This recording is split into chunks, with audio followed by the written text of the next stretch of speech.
Vamos a essa questãozinha. Ele pede para marcar a alternativa correta. Então vamos lá.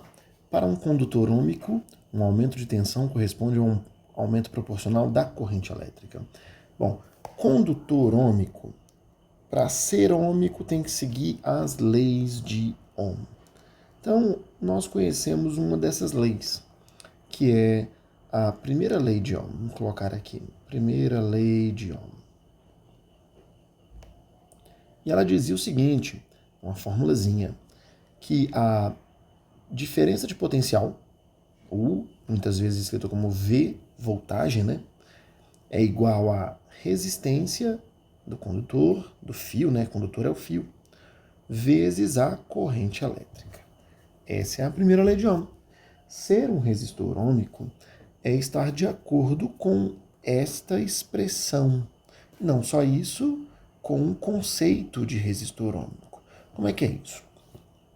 Vamos lembrar que a resistência elétrica, ela existe porque quando os portadores de carga, ou seja, os elétrons, passam por dentro do fio, eles acabam colidindo com átomos desse fio. Essas bolinhas verdes aqui são os átomos do fio. Átomos de cobre, já que o fio é feito deles. Só que os átomos estão espalhados por aí, né? E às vezes o elétron, ele vai entrando aqui, ele bate num átomo, bate no outro, e isso gera dificuldade na passagem do elétron, dos portadores de carga, e nós representamos essa dificuldade como uma resistência. Resistência à passagem da corrente elétrica. Essa é a ideia. Bom, mas duas coisas podem acontecer quando esses elétrons colidem com os átomos do fio. Nós podemos aceitar o fato de que vai rolar um aquecimento, afinal de contas, se houve a colisão, houve oscilação desses átomos. Se eles oscilam, eles esquentam, né? Então, se houve aquecimento, isso vai fazer com que esses átomos verdinhos eles comecem a se movimentar. A oscilação deles vai atrapalhar ainda mais a passagem dos elétrons. Então, à medida que o aquecimento acontece, nós temos o aumento da resistência elétrica, já que esses átomos estão em movimento. Isso quer dizer que à medida que o fio vai esquentando, nós temos cada vez menos corrente elétrica passando por ele, já que a resistência elétrica está aumentando. Bom, esse comportamento aqui é o que nós chamamos de comportamento real. Na vida real é isso daqui. Quanto mais quente um fio está, menos ele conduz a eletricidade. Simples. Agora, Ohm, ele tenta simplificar as coisas. E aí, quando ele escreve essa fórmula, ela não se aplica a resistores reais. Os resistores chamados de ômicos funcionam assim. Diante do aquecimento, esses elétrons colidem com os átomos do fio, e esses átomos do fio, eles imediatamente transformam a energia dos elétrons em calor e libera eles para fora do fio. Então essa conversão é meio que instantânea. Nos resistores reais, os átomos eles começam a vibrar, eles vão convertendo a energia dos elétrons em calor, em vibração, lentamente. E isso atrapalha a passagem dos elétrons. Nos resistores ômicos, Ohm assume que essa conversão é instantânea, de forma que nós podemos ignorar, desprezar a oscilação dos átomos do fio. E aí eles não atrapalham ainda mais a passagem de corrente. Ou seja, o aquecimento não leva ao aumento da resistência. Não tem isso. A resistência permanece constante. Ela não muda. E nós podemos representar isso num gráfico. Ohm representou colocando um gráficozinho aqui, aqui. Vamos colocar os eixos como sendo quanto maior a corrente elétrica, maior a voltagem. Essa é a ideia. No resistor real, esse gráfico ele também existe. Só que ele teria um formato que é assim.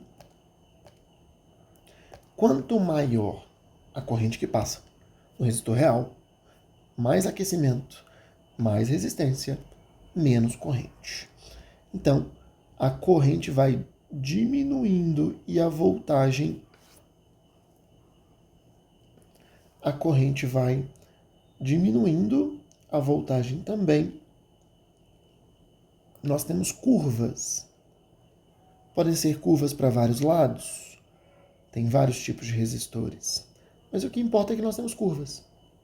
A curva representa que a voltagem ela está variando e a corrente também, por causa do aumento da resistência gerado pelo aquecimento. Lembrando que o nome desse aquecimento é efeito Joule, o efeito de aquecimento do fio quando passa a corrente elétrica nele. Bom, mas o que seria o resistor ômico? É aquele que não sofre mudança nessa corrente elétrica, ou seja, a resistência não muda. Então ele é assim. Nós temos um gráfico com uma inclinação, claro, afinal de contas, quanto mais corrente vai passando no sistema, para que eu passe mais corrente, eu preciso de mais voltagem empurrando. Por isso, nós temos um gráfico na diagonal. Mas percebam que a reta não muda sua trajetória, continua reta, não tem curva, não tem variação. Chamamos isso daqui de um resistor ômico, que ele segue a primeira lei de Ohm, ou seja, não é afetado pelo efeito Joule. Pois bem, para o resistor ômico, o aumento da tensão é a voltagem, corresponde a um aumento proporcional de corrente elétrica. Isso está certo. Achamos a nossa questão certa. Mas vamos ver se as outras não estão certas também? Vamos ver o que houve. Vamos encontrar o erro das outras opções. Para dois condutores de mesmo material e mesmo comprimento, sendo que um tem o dobro da área de secção de outro. Para dois condutores de mesmo material e mesmo comprimento, sendo que um tem o dobro da área de secção do outro, teremos uma mesma intensidade de corrente se aplicarmos a mesma tensão. Isso claramente é falso, né? Mas vamos explicar. Os dois fios são do mesmo comprimento. Vamos supor que isso aqui é um fio.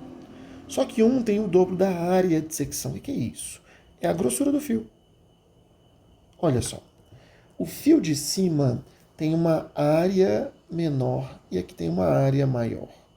Em qual deles vai passar mais eletricidade? E a resposta é no de baixo, né? Nós temos mais espaço para os elétrons passarem, enquanto que no de cima é difícil para os elétrons passarem. Logo aqui a corrente vai ser mais baixa e aqui a corrente vai ser mais alta. Ele disse na questão que a corrente vai ser a mesma, por isso está errado.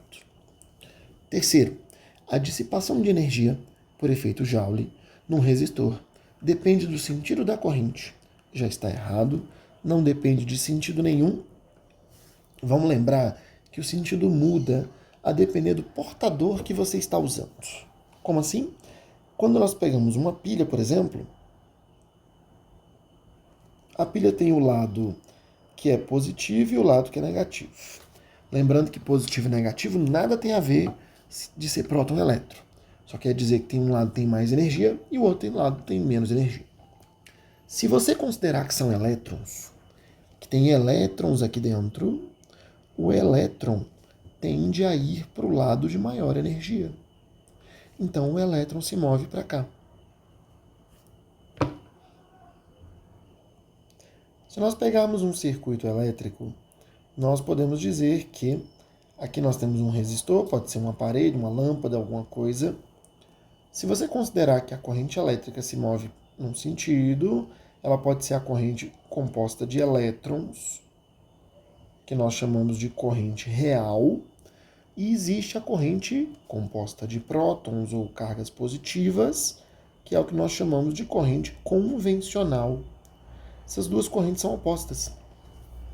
Então, é isso que muda o sentido da corrente, o tipo de portador de carga elétrica que você considera. Poxa, mas o efeito Joule depende da colisão desses portadores com átomos do fio. Então não interessa se é elétron ou se é próton, eles vão colidir com os átomos e nós teremos dissipação de energia elétrica em forma de calor, efeito Joule. Então, essa parte já está errada. E fala que independe da tensão. Quanto mais tensão, mais voltagem, mais pressão, mais corrente, mais colisões, mais energia dissipada.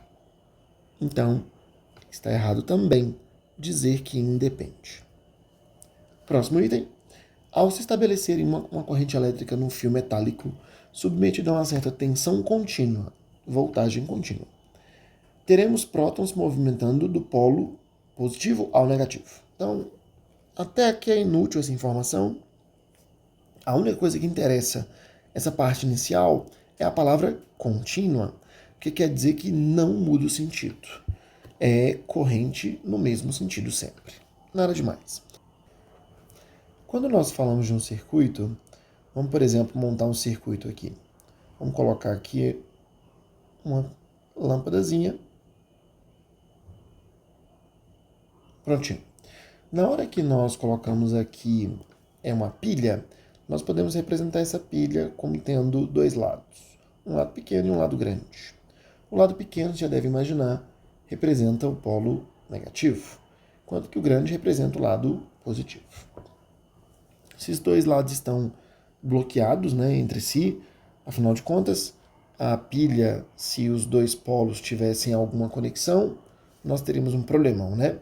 Já que aqui de um lado está positivo, cheio de prótons, cheio de elétrons, e eles iriam se movimentar para o outro lado, que é negativo. E a pilha descarregaria sem ser usada.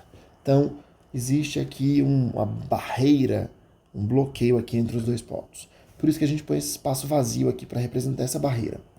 Pois bem, o próton, ele sai desse lado que está positivo, corrente convencional. Afinal de contas, está positivo, está cheio de prótons aqui, cheio de energia. Ele sai desse lado, passa pela lâmpada, deixa um pouco de energia na lâmpada, ela brilha.